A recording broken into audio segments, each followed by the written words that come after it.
प्रिया जितेंद्र शेलार. मी आता पहिलीमध्ये शिकते. माझ्या शाळेचे नाव राजीव शाळा दवलीकोट. शिक्षणाच्या स्वर्गाचे जिने उघडले दार, शिक्षणाच्या स्वर्गाचे जिने उघडले दार. ते सावित्री या जगाची शिलेदार, या जगाची शिलेदार. होय, म्हणूनच आज मी तुमच्या समोर सावित्रीबाई बनून आली आहे. माझे नाव सावित्री ज्योतिबा फुले. सातारा जिल्ह्यातील खंडाळा तालुक्यात खंडोजी पाटलाची मी कन्या. अवघ्या 9व्या वर्षी ज्योतिबा फुले यांच्याशी माझं लग्न झालं.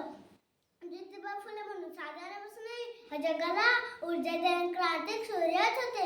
त्या काळचं अनमोल हे तिचे नशीब होते. मला काहीच लिहिता वाचता येत नव्हते, पण जगायचं असेल तर शिक्षण पाहिजेच म्हणून ज्योतिबाने मला हळूहळू शिकवायला सुरुवात केली. मी खूप शिकले आणि 1 जानेवारी 1848 ला पुण्यात बिडवाड्यात मी मुलींची पहिली शाळा सुरू केली.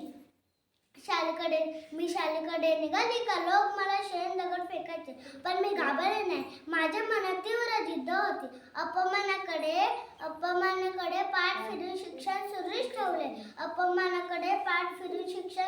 ठेवले. समाजाला जिने दिली ज्ञानाची सावली, क्रांती ज्योती सावित्रीबाई. धन्यवाद.